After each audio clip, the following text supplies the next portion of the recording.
सबसे पहले महादेव के चरणों में प्रणाम करती हूँ, मेरा प्रणाम स्वीकार हो। मैया पार्वती के चरणों में प्रणाम करती हूँ, मेरा प्रणाम स्वीकार हो। कार्तिक गणेश दोनों भैया के चरणों में प्रणाम करती हूँ, मेरा प्रणाम स्वीकार हो। सभी देवी दुर्गा के चरणों में प्रणाम करती हूँ, मेरा प्रणाम स्वीकार हो। आप सभी गुरु भाई बहन के चरणों में प्रणाम करती हूँ और महादेव से दया मांगती हूँ कि हे महादेव, जितने मेरे गुरु भाई बहन हैं, जितने गुरु भाई बहन इस वीडियो को देख रहे हैं, सब पे दया कीजिए, पल पल दया कीजिए। आज मैं जो कथा आप लोग को सुनाने जा रही हूँ कि कैसे एक अनाथ लड़के को अपनाए महादेव। कथा बहुत सुंदर है, शुरू से अंत तक सुनिएगा। और कोई भी कथा महादेव का आधा अधूरा नहीं सुनना चाहिए। आधा अधूरा सुनने से महादेव का अपमान होता है, पूरा सुनने से ज्ञान होता है। और कथा अच्छा लगे तो मेरे वीडियो को लाइक कीजिएगा। अगर आप लोग नए हैं तो चैनल को सब्सक्राइब कीजिएगा, घंटे के निशान को जरूर दबाइएगा ताकि कोई भी कथा हम डालें तो आप लोग के पास आसानी से पहुंच जाए। और गुरु भाई बहन, आप लोगों से हाथ जोड़ के निवेदन है कि आप वीडियो को ज़्यादा से ज़्यादा लाइक कीजिए और शेयर कीजिए और कमेंट बॉक्स में हर हर महादेव जरूर लिखिए। इससे ये होता है कि जो शिव शिष्य गुरु भाई बहन इस कथा को नहीं सुन पाते हैं वो उनके पास आसानी से पहुंच जाएगा। तो चलिए ज़्यादा बात नहीं करते हुए कथा शुरू करती हूँ। एक गांव में एक पंडित जी थे। पंडित जी के घर में पंडित जी और पंडिताइन थी। पंडित जी को कोई संतान नहीं था और पंडित जी भीख मांग मांग के अपना गृहस्थी चलाते थे। और पंडित जी महादेव का बहुत बड़े भक्त थे। जो भीख मांग के लाते थे उसी में से वो भोग बना के महादेव जी को भोग लगाते थे। इस तरह से पंडित जी का दिन कट रहा था।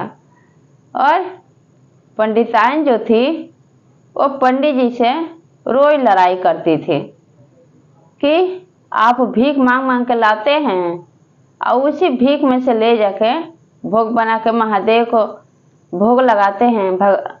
जब आप महादेव के ही भक्त हैं तो महादेव हमारी दुख क्यों नहीं दूर करते? ना तो आज तक कोई संतान दिए और ना घर में धन दौलत है कि बढ़िया से हम खा पी सके। इस तरह से पंडिताइन लड़ाई करती थी। लेकिन पंडित जी दिल के बहुत अच्छे थे। महादेव के भक्त होने के कारण उनको वो सब्र किए थे पंडित जी कि भगवान जो सोचते हैं अच्छे के लिए सोचते हैं। अब महादेव हमें नई संतान दे रहे हैं तो इसमें जरूर कुछ सोच के ही रखे होंगे। इस तरह से दिन पंडित जी का कट रहा था, पंडित जी और पंडिताइन का। तब एक दिन की बात है, गुरु भाई बहन कैलाश पर्वत पर बैठे हैं। मैया पार्वती महादेव से कहती हैं कि हे प्रभु, पंडित जी आपके इतने बड़े भक्त हैं और पंडिताइन रोज लड़ाई करती है पंडित जी से कि आप इतने बड़े भक्त हैं महादेव के, तो हमारा दुख दूर क्यों नहीं करते हैं? हम लोग निसंतान ही पूरी जिंदगी रह जाएंगे। ना तो हमारे पास धन दौलत है, ना हमारे पास संतान है, तो आप इसका दुख दूर क्यों नहीं कर देते पंडित जी का? तब महादेव कहते हैं कि जो मेरा भक्त बनता है उसका तो मैं परीक्षा जरूर लूँगा ताकि वो सच में मेरा शिव शिष्य है या नहीं है। भक्ति करता है तो सच्चे दिल से करता है कि नहीं कर पाता है। तो मैं तो जरूर पंडित जी का भक्ति का परीक्षा तो मैं जरूर लूँगा। तब मैया पार्वती कहती हैं कि महादेव आप इतना कठिन परीक्षा मत लीजिए। देखिए पंडित जी कितना आपकी सेवा करते हैं, सेवा भक्ति करते हैं। जो भीख मांग के लाते हैं उसी में से भोग बना के आपको भोग लगाते हैं। तो आप पंडित जी का दुख जरूर दूर कीजिए।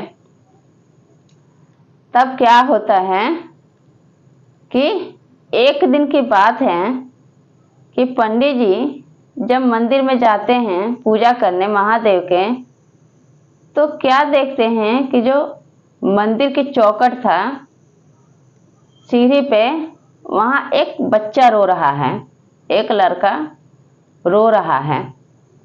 तो रो रहा है तो पंडित जी काफी देर तक पूजा करके जब बाहर निकलते हैं तो देखते हैं कि लड़का काफी देर तक रो रहा है। अब वो सोच में पड़ जाते हैं कि आखिर ये किसका बच्चा है, कौन है जो इस बच्चे को छोड़ के यहीं पे चला गया है महादेव के मंदिर के चौखट पे। चारों तरफ घूम के देखते हैं, दूर दूर तक कोई दिखाई नहीं देता है पंडित जी को। अब पंडित जी डर के मारे उस बच्चे को उठा भी नहीं रहे हैं कि अगर मैं इस बच्चे को उठाऊं और जिसका बच्चा होगा तो मुझे मारने लगेगा। इस वजह से पंडित जी नहीं उठा रहे थे।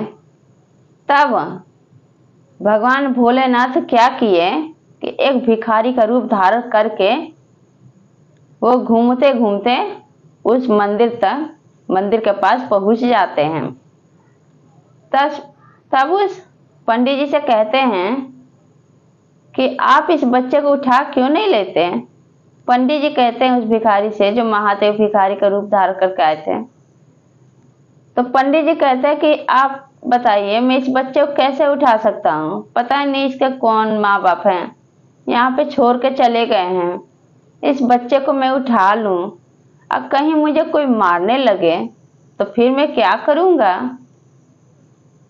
तब कहते हैं महादेव जो भिखारी के रूप में आए थे पंडित जी के पास मंदिर के बाहर, तो कहते हैं कि आप इस बच्चे को उठा लीजिए और महादेव का प्रसाद समझ गए इसको लेकर अपने घर जाइए, महादेव का ही कोई वरदान है जो आपको मिला है ये बच्चा। तब पंडित जी उठा लेते बच्चे को और उठा के अपने घर लेकर चले जाते हैं और वहां से महादेव कैलाश पर्वत पे चले जाते हैं। जब पंडित जी बच्चे को लेकर आते हैं घर पे तो क्या होता है गुरु भाई बहन, पंडिताइन जब देखती है तो बहुत गुस्सा होती है पंडित जी पे। पंडित जी से कहती है कि आप ये किसका बच्चा उठा के लाए हैं, आप ये बच्चा किसका है, ये कौन किसका बच्चा लिए हैं, किसी का बच्चा उठा लेके चले आते हैं, अगर कोई देख लिया तो आपको मारने लगा तो पंडित जी कहते हैं कि मुझे ये बच्चा महादेव के चौखट पे जो मंदिर है जब पूजा करने जाता हूँ वहीं पे ये बच्चा मिला है और वहाँ पे एक भिखारी बाबा मुझसे बोले हैं कि आप इस बच्चे को अपने घर लेकर जाइए।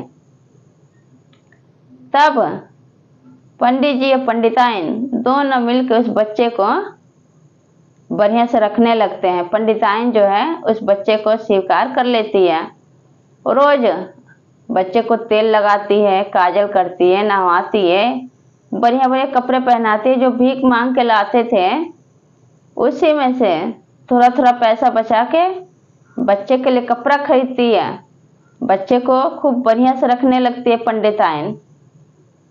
लेकिन पंडित जी का जो नियम था पंडित जी भूलते नहीं हैं। भीख मांग के जो भी लाते थे उसी में से भोग बना के ले जाके महादेव के मंदिर भोग लगाते थे। इस तरह से पंडित जी और पंडिताइन उस बच्चे का जीवन हंसी खुशी से कट रहा था गुरु भाई बहन। तब क्या हुआ कि वो बच्चा देखते ही देखते 8 साल का हो गया। अब पंडित जी अब पंडिताइन को दोनों को कहीं जाना होता था और वो बच्चा पंडित जी के साथ जब 8 साल का हो गया तो रोज नित्य प्रतिदिन पंडित जी इस बच्चे को अपने साथ लेके जाते थे मंदिर में। और वो जो बच्चा था लड़का वो रोज देखता था पंडित जी का, अपने पिताजी को देखता था कि पिताजी रोज नियम से जो भीख मांग के लाते हैं उसी का भोग बना के ले जाकर महादेव के मंदिर भोग लगाते हैं। तो पंडित जी के ऐसा करने से उसका वो बच्चा भी, वो लड़का भी यही सीख गया। तब पंडित जी पंडिताइन को कहीं जाना होता है। तब पंडित जी और पंडिताइन उस लड़के से बोलते हैं कि बेटा तुम बढ़िया से रहना, कहीं फालतू मत जाना, हम लोग जल्दी आ जाएंगे, कुछ जरूरी काम से बाहर जा रहे हैं। और बच्चे को अकेला छोड़ के घर पे अब पंडित जी पंडिताइन चले जाते हैं। अब लड़का क्या करता, लड़के के घर पे तो कुछ था नहीं, वो भी वही सीख गया जो पंडित जी कर रहे थे। आप लोग को तो पता है गुरु भाई बहन कि जो माता पिता करते हैं वो बच्चे भी सीखते हैं। अच्छा काम करते हैं तो बच्चे अच्छा सीखते हैं। अब पंडित जी भीख मांगते थे तो लड़का भी यही सीख गया कि मेरे पिताजी भीख मांगते हैं, तो भीख वो भी मांगने लगा। लड़का भीख मांग के लाता, भोग बनाता, महादेव के मंदिर जाता भोग लगाने। इस तरह से उस लड़के का जीवन कट रहा था। तब क्या हुआ कि एक दिन की बात है कि बहुत तेज की बारिश होने लगा। बारिश होने लगा तो अब लड़का तो भीख मांगने नहीं जा सकता है, क्योंकि बारिश में सोचने लगा लड़का कि अगर मैं जाऊंगा भीख मांगने तो सब तो अपना दरवाजा बंद कर करके अंदर होंगे, तो भीख तो मुझे कोई नहीं देगा। लेकिन वो लड़का महादेव का परम भक्त था। वो लड़का भी क्या किया कि लोटा में पानी ले जाके महादेव के मंदिर क्या कहता है कि भगवान भोलेनाथ मैं आपके लिए भोग तो नहीं लाया हूँ चढ़ाने के लिए, लेकिन बारिश हो रहा है, मैं भीख मांगने नहीं गया क्योंकि कोई मुझे भीख नहीं देता। आपके लिए मैं पानी लेकर आया हूँ, आप पानी पीजिए और आज तो आपको पानी पी के रहना पड़ेगा। अब पानी को चढ़ा देता था। फिर चढ़ा के लड़का अपने घर चला गया। फिर दूसरे दिन ऐसा ही हुआ। फिर वो लड़का ऐसे ही लोटा पानी लेके आया महादेव के मंदिर में और बोला कि भोलेनाथ आज भी मैं आपके लिए प्रसाद नहीं ला पाया हूँ भोग लगाने के लिए, आज भी आपको पानी ही पीना पड़ेगा और पानी पी के रहना पड़ेगा। और पानी चढ़ा के चला जाता है। ऐसे करते करते 2 दिन बीत गया। कैलाश पर्वत बैठे मैया पार्वती महादेव सब देखते रहते हैं। मैया पार्वती कहती है महादेव से कि हे महादेव आप इस बच्चे पे दया कीजिए। देखिए ये बच्चा खुद 2 दिन से भूखा है, लेकिन बारिश के कारण ये कहीं भीख मांगने नहीं जा पा रहा है और आपको भोग लगाना नहीं छोड़ रहा है, आपको पानी हिला के चढ़ा रहा है, लेकिन आपको चढ़ा तो रहा है, आपको पानी भी तो पिला रहा है, लेकिन बच्चा कुछ नहीं खा पा रहा है। तो महादेव आप इस बच्चे पर दया कीजिए, कोई चमत्कार कीजिए महादेव। महादेव मैया पार्वती की बात सुनते हैं और फिर अगले दिन एक बूढ़ा का रूप धारण करते हैं, बुढ़ा आदमी का रूप धारण करते हैं और ढेर सारा राशन लेके चले जाते हैं उस लड़के के घर पे, पंडित जी के घर पे। और बाहर से दरवाजा खटखटाते हैं तो लड़का जो 8 साल का था वो दरवाजा खोलता है। तब पूछता है कि हाँ बाबा आप कौन हैं। तब वो लड़का बोलता है कि मैं तुम्हारे लिए राशन लेकर आया हूँ, मुझे एक सेठ जी ने राशन दिया है कि राशन इस बच्चे को दे दो, ये बच्चा 2 दिन से खाना नहीं खाया है। तब लड़का जो 8 साल का था पंडित जी का तो कहता है कि बाबा मैं ये राशन नहीं खाऊंगा, इतना जरूर करूंगा कि इसमें से भोग लगा के मैं महादेव के मंदिर में महादेव को जरूर चढ़ाऊंगा, लेकिन मैं इसको खाऊंगा नहीं। मैं तब तक नहीं खाऊंगा जब तक मुझे वो सेठ जी खुद मुझसे मिलने नहीं आते, जब तक मैं मिलूंगा नहीं तब तक खाऊंगा नहीं। इतना बात लड़का बोल देता है। महादेव जो बूढ़ा के रूप में थे राशन दे के वहां से चले जाते हैं कैलाश पर्वत पे। फिर अगला दिन लड़का नहाया धोया सारा घर का काम करके सूजी का हलवा बना के महादेव के मंदिर ले गया और भोग लगाया।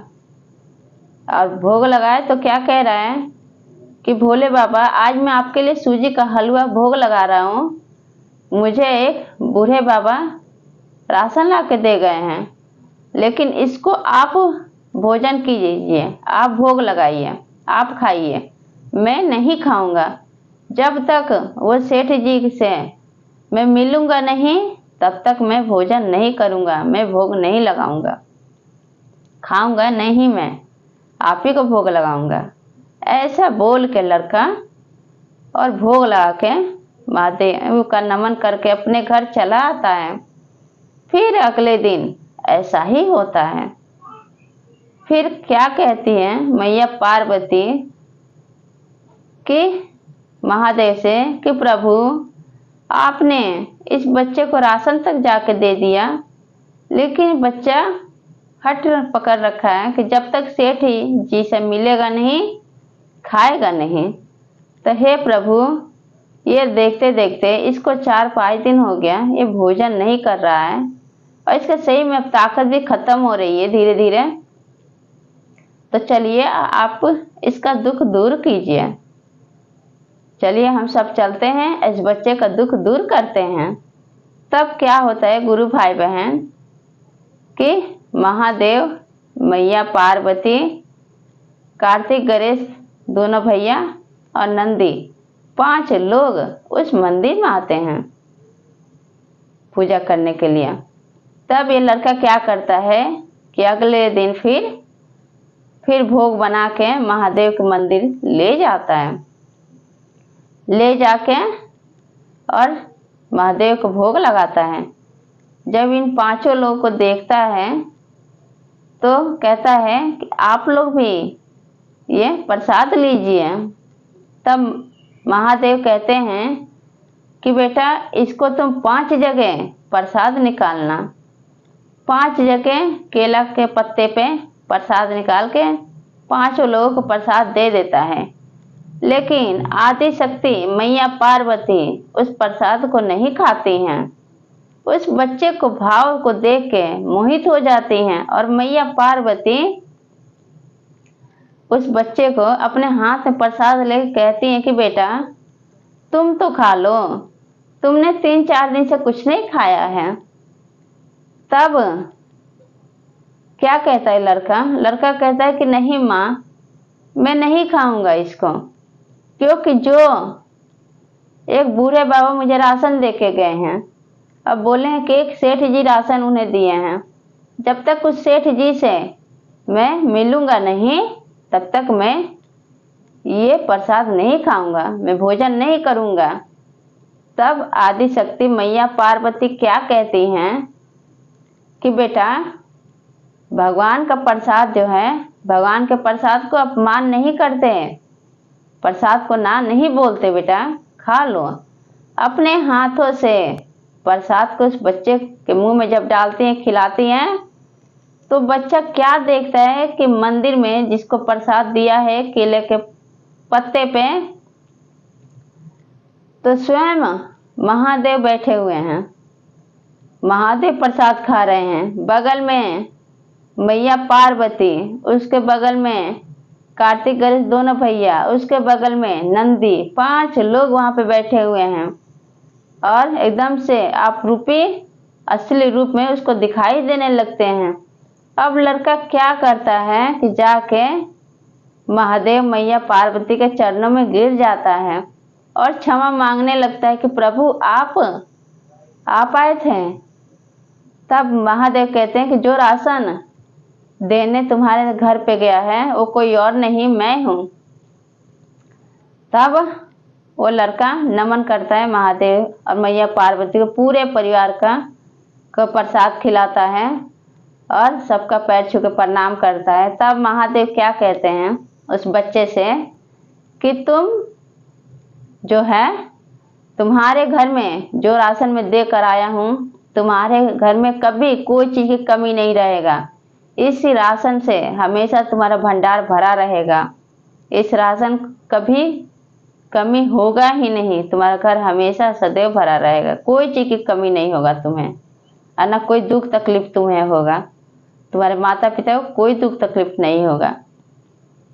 तब वहाँ से नमन करके लड़का अपने घर चला जाता है और महादेव अपने पूरे परिवार के साथ कैलाश पर्वत पे चले जाते हैं।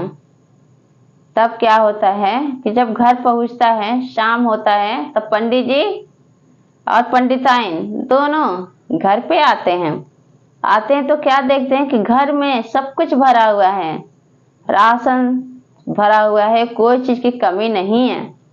तब पंडित जी और पंडिताइन पूछते हैं कि बेटा ये राशन इतना कहाँ से है, तुम तो बारिश की वजह से कहीं जा नहीं पा रहे थे। पंडित जी सोचते हैं कि बारिश 2-3 दिन तक हुआ है, मेरा लड़का तो कुछ खाया नहीं होगा, लेकिन देखते हैं तो घर में तो पूरा राशन से भरा हुआ है।